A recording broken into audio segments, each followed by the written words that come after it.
রুবেল না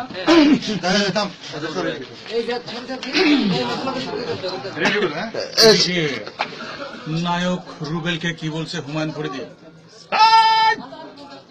রাজু, তুই কি জানিস আজ থেকে 20 বছর আগে আমি তো মারি গুলি করছি। সে দুটো পালা গেছিল। তোরা কে কোথা আছিস? এই রাজুরি কুত্তার মতো করে গেলা নদীতে ভাষায় দে। কিন্তু কি বলছে নায়ক রুবেল?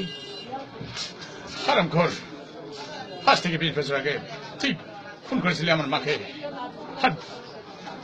সেদের দিন আর আজকের দিন অনেক পার্থক্য। আমি তোকে ছাড়বো না। এদিকে নায়ক মান্না কি বলছে? কি বলছে নায়ক মান্না দীপজলকে?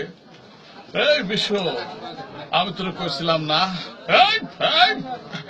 শুকরের বাচ্চা বিশ্ব, আমি তোর কইছিলাম না সোমবারে তোরে মায়ের ফেলাম।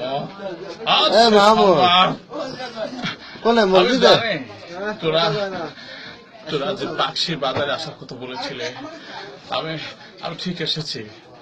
হ্যাঁ, সেদিনের দিন আর আজকের দিন অনেক পার্থক্য। আমি তোকে মাটির সাথে মিশে ফেলব। এদিকে জসিম কি বলছেন নায়িকা শাবানাকে?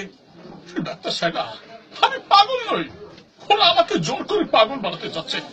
আই নো ম্যাড ডাক্তার, আপনি বিশ্বাস করুন। ইলিয়াস কাঞ্চন কি বলছে নায়িকা দিদিকে? আরে ম্যাডাম, আরে কত টাকা আছে আপনার যে আপনি মানুষ খুন করতে পারেন?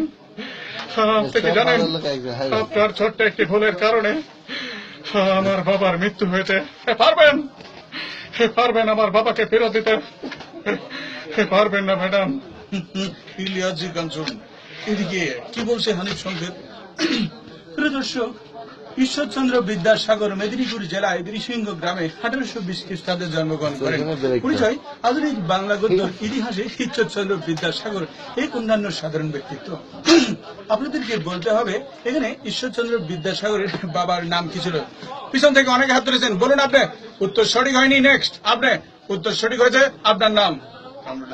আপনি কি করেন?